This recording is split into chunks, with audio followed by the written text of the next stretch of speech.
een lesje geven. Maar ik moet naar een vergadertje. Wat? We gaan beginnen. Waarom geeft die vrouw Nederland? Je moet even je mondje houden, please. Oké. Nou, ik ga dus en als ik terugkom en ik zie jullie klissen bessen. Ja, praten. Oké. Dan krijgen jullie keine pizza meer. Keine pizza. Allemaal niet. Allemaal niet. Ja, zeker niet. Ja. Ik ben naar de klas. Hier zijn Iris en Sophie met de vergadering. Welkom allemaal bij deze vergadering. Is iedereen er? Ja? Dan kunnen we beginnen. Oké, wie gaat er vandaag notuleren? Ja, Arthur, jij bent aan de beurt. En trek niet zo'n gezicht, Arthur. Nou, we hadden dus vorige keer besloten om de kinderen in de gangen weg te krijgen door de rode lichten op te hangen en muziek af te spelen tussen de pauzes door. Helaas bleek dit dus niet zo'n hele goede oplossing, dus ik heb jullie tot elkaar geroepen om tot een oplossing te komen. Heeft iemand hier al over nagedacht? Maar Frank, geef nou zelf eens toe. Die bankjes, dat is toch wel een beetje belachelijk. Die meisjes van tegenwoordig, met die korte broekjes. Zet zo'n kind eronder en het is net een... Nou, Sjors. Zo kan hij wel weer. Oké, heeft iemand wel een oplossing dan? Het is dat je die kinderen van tegenwoordig niet meer mag slaan. Mijn vriend, Theodor, en ik hebben dat soort dingen regelmatig meegemaakt in onze kindertijd. Als wij kattenkwaad uithaalden, werden we gelijk met een liniaal op onze vingers getikt. En zo'n ijzer en niet zo'n slap plastic dingetje van tegenwoordig. Nou, Sjors, slaan is toch geen oplossing?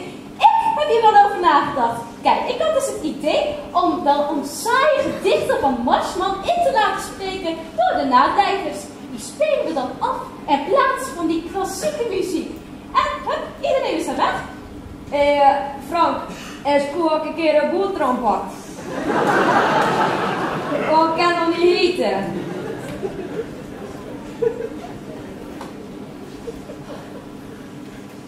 Oh, het verdamme pindakaas. Dat vind ik nu zo vies, hè? Pindakaas. Vind ik nu zo. Heeft iemand een pen die het wel doet? Oh, zo'n pindakaaslucht, dat jaagt die kinderen ziekest weg. Oké, jongens, nu even een oplossing die wel mogelijk is. Want ik denk niet dat Roel en Perkins het zo leuk gaan vinden als we overal pindakaas gaan smeren. Genau, wir haben keine nützlichen Gespräche von da. Ich denke, dass wir konkret müssen bleiben und alleine über diese Lösung praten. Nützliche? Jongens, schrijf je nützliche nou met een Z of met een S? Herhaal die zin nog eens voor, Ursula. Arthur, ik dacht dat je wel een beetje Duits kon. Of ben ik nog beter als die? Als jij al de baarmoeder lieverd, schaam je. Als jij is zo slecht Nederlands. Ja, sorry hoor, moet dan nu allemaal weer zo moeilijk. Je verstaat me toch of niet? Oh, en zet niet aan je oor, ik schrik je dood. Annette, Ursula zei net dat we concreet moesten blijven. Zweepslagen, dat lijkt mij de enige oplossing. Mijn vriend Theodor en ik hebben dat soort dingen regelmatig meegemaakt in onze jeugd. En wij zijn niet bepaald verkeerd ontwikkeld. En wij zijn niet bepaald verkeerd ontwikkeld. Daar valt ook nog over te discussiëren. Wir müssen es die deutsche Weise tun. Die deutsche Disziplin ist viel besser dan die niederländische. Es wird gut sein, als ich mich hier in etwas einmeng. Swing College, de erste niederländische Schule met deutsche Discipline. Das klingt gut, niet? Nou, Ursula, wat is er mis met de Nederlandse manier van handhaven? Ik denk dat we gewoon wat communicatiever richting elkaar moeten worden, opdat we een beter zicht krijgen op de misstanden hier op school. Ja. Zo ben ik persoonlijk van mening dat die bankjes niet eens ons meest opbelangrijke struikelblok is.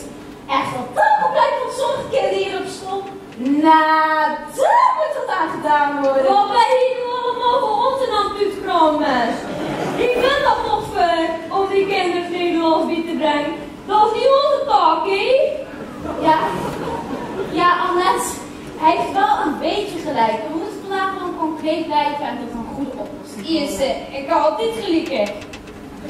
Oh, sorry Osman, maar hoe kan ik nou weten of hij gelijk heeft als ik geen enkel woord versta van wat hij tegen mij zegt? Maar ja, als ik hier niet geapprecieerd word, dan ga ik wel weg. Abonnement, blijf! Bitte! Zie, zo mag hij nou in staat. Is hij niet boos? Nee, alsjeblieft, Annette, kom gewoon weer zitten. Het begint van vooraf aan. Ja, kijk, ik heb dus... Oké, jij probeert gewoon een beetje met iedereen mee te denken. En Annette, jij...